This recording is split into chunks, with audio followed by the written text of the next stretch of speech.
Hoy tol, tangina, ano yung pinag-ipapost mo sa akin sa Facebook? Gago ka. Gago, pre, asawa ko yung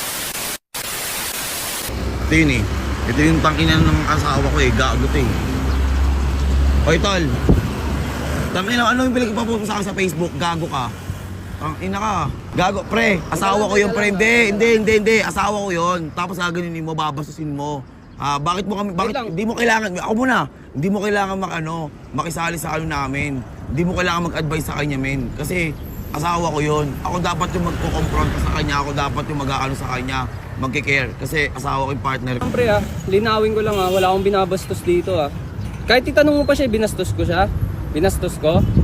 Kung tutusin nga kung tutusin yung mga pagkukulang mo ginawa ko rin naman yung part mo na hindi mo nagawa Oh. Saan yung pambabastos doon? Nasaan yung pambabastos doon? Tanungin kita. Hindi ko nga ako binabastos. Pero para sa akin kasi kabastos-bastos yung pre. Ninong ka ng anak ko. Tandaan mo yan. Tinuri kitang kaibigan. Isipin mo, tangina, kinuha kitang ninong tapos yung nanay pala ng inaanak mo yung gusto mong kunin. Gago ka pala eh. Sa akin nakala ko mag-uusap tayo na maayos. Kala ko mag-uusap tayo, bigla kang susulpot dito. Gusto ko kasi malaman mo pre na maling-mali kasi yung ginawa mo sa akin. Sobrang maling-mali yun. Alam mo kung bakit? Una sa lahat, hindi mo kailangan ganunin yung asawa ko. Ba't nung pumasok ako sa eksena na to, ano ba? Kayo pa ba? Kami pa tagal ng asawa ko eh. Kami pa. Ba't sabi niya hindi na kayo? Hindi na kayo. Sinasabi niya lang yun kasi galit siya. Di ako may kasalanan pa rin. Kayong dalawa may kasalanan. Ang parang sobrang victim mo dito, pre. Sobrang victim Hindi ako sobrang victim dito, pre.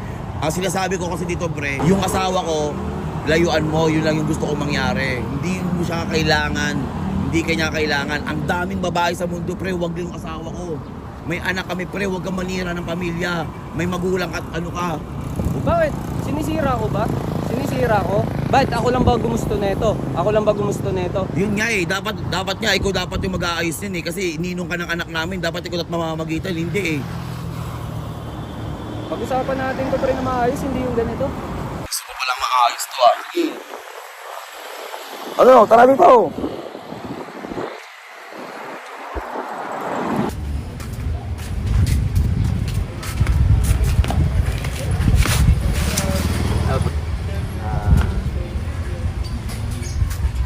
Neto. Kasi para matapos na rin to. Ayoko na rin palaki. Alam ko rin naman mali ko rin talaga. Mali ko rin. Pero syempre hindi ako nagmamalinis. Hindi ko rin sinasabi na ako lang yung may mali dito. Pare-parehas tayo may mali dito. So, sa akin, bago matapos to, bibigyan lang kita ng payo, tol, para hindi na rin maulit to sa ibang tao, para hindi na rin tayo nasisira ng ganito. Sa akin, pahalagaan mo si Jonah, tol. Pahalagaan mo. Kasi ang hirap din na makita. Lalaki din ako, pre. Lalaki ka. So bilang lalaki, tol, payo ko sa'yo, alagaan mo tol, pahalagaan mo.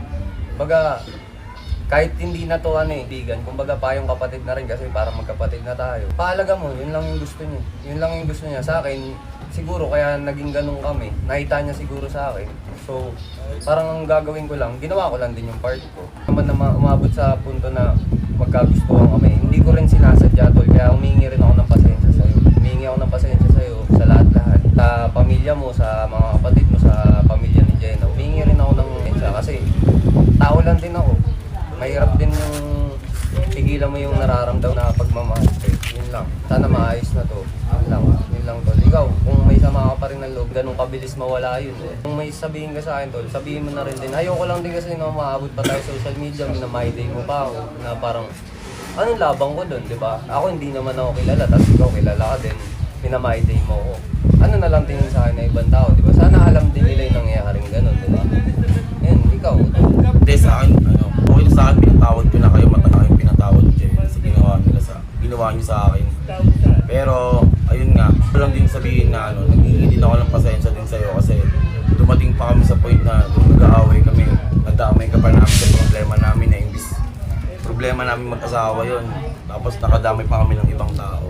Yan, sa akin lang, hindi siguro magbabago yung turing ko pa rin sa'yo, kapatid pa rin tayo. Tutuloy ko pa rin sa'yo, tropa pa rin. Pero ayun, hindi ko ilalayo si Jenna sa'yo, wala tayong magiging problema. Pero ang gusto ko lang talaga mangyari, men, sana dumating yung araw na matulungan mo din ako na maging ayos kami ni Jenna kasi syempre madami akong pagkukulang sa asawa ko. So, ayun, pasensya ka na kung pinagsasahan kitang hindi maganda kanina. Pero para sa akin kanina talaga nilabas ko lang yung sama ng loob ko kasi sobrang sama talaga sa akin. Men. Kasi never akong nag-cheat sa asawa ko, never ko siya Naintindihan ko sinaktan. naman yun. Naintindihan ko naman. Oo, sabihin na natin hindi ko siya, papabayaan ko siya. Hindi ko siya nabibigyan ng susumbatan ko siya. Pag nagagalit ako, sa kanya ko binubuhos yung galit ko. Which is mali yun, alam ko naman yun. Pero ayun lang sa akin kasi, siyempre bilang tao, nagkakamali din naman ako. Nagkakamali ka din, nagkakamali din siya. So ayun, gusto ko lang din ayusin na lang dito ang problema nito. Pato, ayoko lang dumating sa malayong usapan to. Kasi hindi na maganda eh. So ayun, para sa akin talaga tol, pasensya na kasi nadami pa kita sa sa galit ko. At nangyari tong mga problema nangyayari sa atin ngayon.